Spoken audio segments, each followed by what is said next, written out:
সকলকে reuse life in a shell চ্যানেলে আবার ওয়েলকাম। এখন ঘড়িতে বাজে সকাল 9টা এবং যেহেতু দেখতেই পাচ্ছ যে পুরো ঘরটা সতীচ্ছন্ন হয়ে আছে, কারণ এখন প্যাকার্স অ্যান্ড মুভার্সের লোকরা আসবে, মানে 10টার সময় ওরা চলে আসবে এবং সব কিছু গুটিয়ে ওরা নিয়ে চলে যাবে। তার মধ্যে যেগুলো ইম্পর্টেন্ট জিনিস যেমন চশমা, যেগুলো কসমেটিক্স ছিল, পারফিউম, সেগুলো আমরা নিজেদেরই প্যাক ছিল কিছু, সেগুলোতে আমরা রেখে নিয়েছি। তো জানো আজকে প্রচণ্ড দিনটা হেকটিক আমরা জানতামই, তাই রান্নাবান্নার দিকে আজকে আমরা মন দিইনি। ভেবেছিলাম বাইরে থেকে অর্ডার করে নেব। আর বলতে বলতে এতগুলো মানে প্যাকেট ওরা প্যাক করেও নিয়েছে, মোটামুটি 2 ঘন্টায় পুরো অ্যাসেম্বল করে সব নিয়ে চলে গেছে ওরা। তো এগুলো হচ্ছে আলমারি, যেটা ড্রেসিং টেবিল ছিল সেগুলো। তো যেগুলো আলমারি, ড্রেসিং টেবিল, ফ্রিজ, এগুলোকে এনারা এইভাবে প্যাক করছিলেন, আর বাকি যে জিনিসপত্র সেগুলোকে এরকম কার্ডবোর্ডের প্যাকেটে তারা প্যাক করছিল। আর গামলা, এই ছোটো ছোটো জিনিসগুলো পুরো প্লাস্টিক র্যাপারে দিয়ে মুড়ে খুব সুন্দরভাবে এনারা প্যাক করছিলেন। তো দেখতে দেখতে সমস্ত প্যাকও হয়ে গেল আর পুরোপুরিভাবে লরিতে নেওয়াও হয়ে গেল। তো এখন প্রায় সমস্ত কাজ শেষ, ঘড়িতে বাজে প্রায় 3টে। আর আমরা অর্ডার করেছিলাম বাবাই ক্যাফে থেকে ধোসা। এখানে ধোসাটা অসম্ভব ভালো খেতে। তো আমরা লাস্টে না এটা মানে এখানে গিয়েছিলাম বাবাই হোটেলে, আর এখানের যে ফিল্টার কফিটা সেটা অসাধারণ খেতে। তো এখানে আমি অর্ডার করে নিয়েছিলাম পানির ধোসা, এত পানির ছিল এর মধ্যে, আর মশালা সেটা টেস্টটা খুবই সুন্দর ছিল। আর তার সাথে যে চাটনিটা দেয়, যেটা হোয়াইট চাটনি, সেটা অসম্ভব সুন্দর খেতে। আর তোমরা যদি ওই বাবাই হোটেলে যেয়ে খাও তাহলে ওখানে সেলফ সার্ভিস আছে, নিজেরা যতটা ইচ্ছা নিতে পারো। এই দেখো আমার ঘরের অবস্থা পুরোপুরিভাবে ফাঁকা আছে, বলতে 2টো পিঠের ব্যাগ আর 2টো ট্রলি আছে, যেখানে ইন্ডাকশান কিছু জিনিসপত্র আমরা নিয়েছি। তো আজকে দিনটা এখানে কাটাতে হবে, কালকে প্রায় দুপুরবেলায় আমাদের ফ্লাইট। তো এই জায়গাটাকে খুব মিস করবো। এখানে আমি অনেক ফটো তুলেছি, অনেক ফটোশ্যুট করেছি। এই সাইডটা যেটা দেখছো সেখানে মানে বেশিরভাগই আমাদের টাইম না সন্ডে রবিবারে এখানেই কাটতো। কেন জানো? কারণ এখানে ওয়াশিং মেশিন নিয়ে এসে আমরা কাপড় জামা কাচতাম আর এই দড়িগুলোতে মেলতাম। তারপর এই যে রান্নাঘরটা দেখছো, যেটা কিছুদিন আগেই ব্লগ বানিয়েছিলাম, সেটাও পুরোপুরি ফাঁকা, বেডরুম পুরোপুরি ফাঁকা। তো আবার যেখানে যাব সেখানে ওই সব জিনিসগুলো সাজাবো, তারপর তোমাদের ব্লগ করে দেখাবো। এখন বাজে ঘড়িতে 7টা। এই স্নান করে না একটু বসলাম, মানে পুরো চুলটা আমি এখনও ধুইনি, কারণ মানে যেহেতু প্রায় 7টা বেজে গেছে, তো শুকোবে না, আর আমি এমনি তো ড্রায়ার বেশি ইউজ করি না। তো এরপরে সমস্ত কিছু মানে 70%-এর মতো ডান। কালকে প্যাকার্স অ্যান্ড মুভার্সরা বাকি যেগুলো আছে সেগুলো করবে। তো আজকে পুরো দিনটাই আমাদের প্যাকিং করতে গেলে এখনও পুরো বিছানা ছড়িয়ে জিনিসপত্র আছে, জানি না এগুলো কখন প্যাক হবে এবার।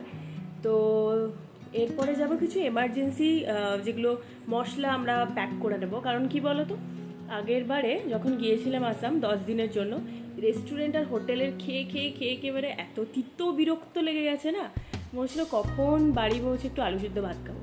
তো এইবারে সেই ভুলটা করব না, আমরা নিজেদের সাথে ইন্ডাকশানটাও ক্যারি করছি, আর সাথে কিছু বাসনও নেব।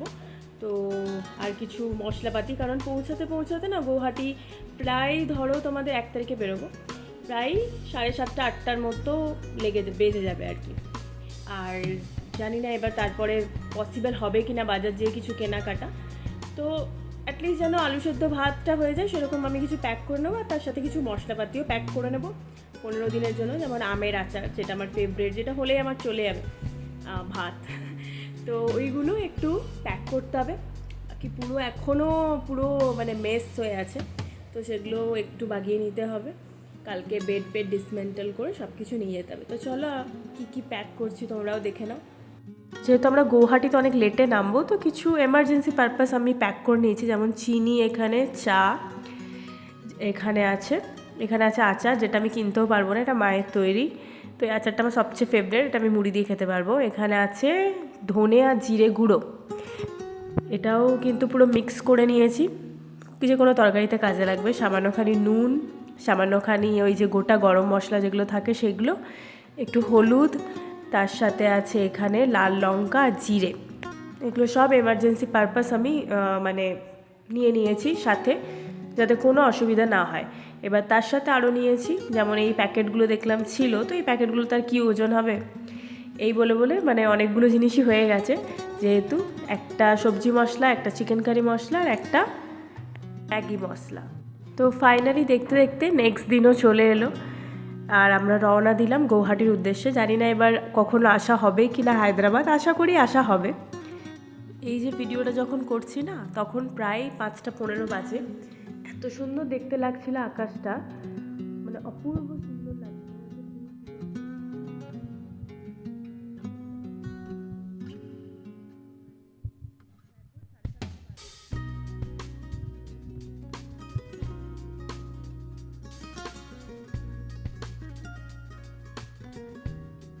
এয়ারপোর্টটা ছোটোখাটোর মধ্যে অনেকটা সুন্দর, মানে হায়দ্রাবাদের মতো অতটা তোমাদের হাঁটতে হবে না, ছোট এবং তাতে বেশি টাইমও লাগে না। তো চলো এবার যাওয়া যাক হোটেলের দিকে। এখানে সাচিকা হোটেল বুক করা হয়েছিল, তো রিভিউ ভালো ছিল ওই হোটেলের। তো প্রথমে যেখানে আমি একটা ব্লান্ডার করছি সেটা হচ্ছে কার্ড আমি না নিয়ে যেয়ে বাইরে বেরিয়ে গেছি, আর কার্ড ছাড়া এটা দরজাটা ওপেন হবে না। ভাগ্য ভালো যে মৈনাক ভেতরে ছিল, আদারওয়াইজ আমাকে আবার রিসেপশনে যেয়ে মানে হেল্প চাইতে হতো। তো চলো দেখা যাক রুমটা পুরোপুরিভাবে। তো রুমটা আমার প্রথম দেখাতে খুবই ভালো লেগেছিলো, কিন্তু এখানে 10 দিন কাটতে হবে সেটা ভেবে ভেবে আমার মাথা খারাপ হয়ে যাচ্ছিলো। কারণ পুরোপুরি যেহেতু সেন্ট্রাল এসি আছে, তোমার জানলা দরজাও নেই, আর আমার চাই না কেন মানে জানালা না থাকলে আমার সাফোকেটিং লাগে এসিতে, তো সেটা একটা নেগেটিভ পয়েন্ট ছিল। কিন্তু সব ব্যবস্থা ছিল, একটা কাবার্ড টাইপ ছিল যেখানে আমরা রাখতে পারবো 10 দিনের সব কিছু।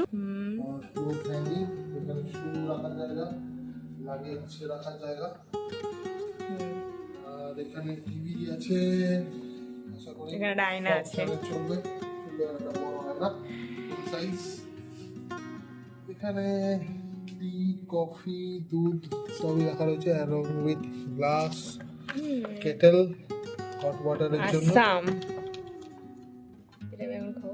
That is nice.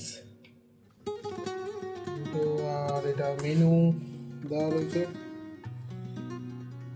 এখানে একটা সুন্দর চেয়ার, এটা বসার জন্য। This is fine. Like size table. আলোটা একটু হ্যাঁ, দুটো চেয়ার আছে তো খাওয়া যাবে। Like the lamp, study lamp kind of. ওটা খোল। আর এখান থেকে একটা ভিউ আউটসাইড। এখন অন্ধকার, যেটা এখন কিছু বোঝা যাবে না, তো এখন কিছু বোঝা যাবে না, কালকে আমরা সকালে মর্নিং ভিউ দেবো। তো আমরা এখান থেকে আবছা দেখতে পাচ্ছি পাহাড়টা, সকালে সকালবেলা ক্লিয়ারলি বোঝা যাবে। বেড যেটা আসল সেটা দেখাচ্ছি।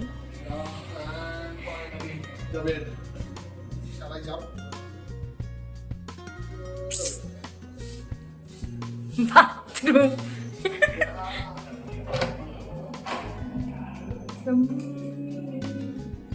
বাথরুম চেয়ার ড্রয়ারও আছে, এটা ইউজফুল। আমি ছোট আয়নাও আছে,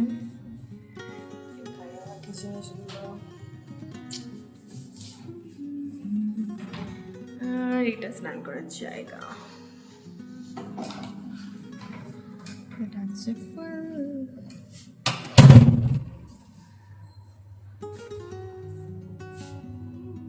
তো ফাইনালি এরপরে আমরা একটু চা অর্ডার করেছিলাম, আর চায়ের সাথে এটা বিস্কুটও দিয়েছিল। বিস্কিটগুলো এখানে খুবই সুন্দর ছিল, পুরো সে হয় না মাখন ওরকম টাইপের। তো আমরা এখানে মশালা টি আর জিঞ্জার টি অর্ডার করেছিলাম। জানি না কেন আমার এক জায়গা থেকে অন্য জায়গায় গেলে মানে গলা ধরে যায়, তারপরে জ্বর সর্দি লেগে থাকে, ইমিউনিটির 12টা বেজে আছে, তাই একটু জিঞ্জার টি অর্ডার করেছিলাম। কিন্তু ওটা খুবই স্ট্রং ছিল, যদিও ভালো ছিল খেতে, কিন্তু মশালা টি যেটা ছিল না এখানকার অসাধারণ। তারপরে ফাইনালি আমরা এনজয় করলাম আমাদের চাটা, কারণ অনেকটাই ধকল গিয়েছিল, পুরো প্যাকার্স মুভার্স এইসব। দেন ওটা আসতে এখনও 10 দিনের মতো লাগবে। দেন এইসব জার্নির হেকটিক, কিন্তু মশালা চাটা খেয়ে পুরোপুরি মানে মাথাটা ছেড়ে গিয়েছিল এরকম বলতে পারো। তারপর আমি দেখছিলাম আর কি আছে রুমে, তো দেখলাম যে একটা ছোট্ট ফ্রিজও আছে। তো এটা আমার জন্য এখন ইউজফুল নয়, কারণ ঠান্ডা জল খেতে পারবো না, গলার 12 বেজে আছে। কিন্তু এই ছোট ফ্রিজটা দেখে আমার মা বলছিল যে আমার মায়ের ঠাকুর ঘরের জন্য এরকম একটা চাই, তো এটা আমাকে খুঁজতে হবে। আর সবচেয়ে ভালো জিনিস হচ্ছে এখানে বডি লোশন ছিল। আমি বডি লোশন শ্যাম্পু কিছুই আনিনি, তো এটা ভালো যে এখানে সব কিছু দেওয়া আছে, যদিও ইউজ করবো কিনা আমি জানি না, কারণ আমি একটা পার্টিকুলার শ্যাম্পু ইউজ করতে পছন্দ করি, তো ওটাই হয়তো কিনে আনতে হবে। আর এখানে মৈনাক নিজের চা এনজয় করছে আর বাড়িতে কথা বলছে। তো এইসব করতে করতে আমাদের ডিনার চলে এসেছিলো। আজকে ডিনার ছিল মালাই কোফতা, তার সাথে ছিল ওখানে দিয়েছিল পেঁয়াজ, লঙ্কা, লেবু এরকম। আর তার সাথে আমরা 3টে নান অর্ডার করেছিলাম, একটা প্লেন নান, একটা চিজ নান, একটা গার্লিক নান। তো 3টের মধ্যে গার্লিক নানটা আমার বেটার লেগেছে। আর একটা চকলেট ফাজ টাইপস কিছু অর্ডার করেছিল, জানি না কি এটা, খেতে আমার মডারেট লেগেছে, অতটা ভালোও নয় অতটা খারাপও নয়। আর তার সাথে ছিল একটা লেমনেড। এটাতে কি আছে, আচ্ছা এটাতে আইসক্রিম ছিল, যেটা ওটার ওপর দিয়ে মানে ওই কেকটার ওপরে দিয়ে খাওয়া যেতে পারে, আর একটা লেমনেড ছিল। সো আজকে এই ছিল আমাদের ডিনার। তো কালকে আবার দেখা হবে, এখনও 10 দিন এখানে থাকতে হবে। যদি এই ভিডিওটা ভালো লেগে থাকে তাহলে লাইক করে দিও, সাবস্ক্রাইব করে দিও আমার চ্যানেলটাকে, যেটা হচ্ছে reuse life in a shell. Thank you.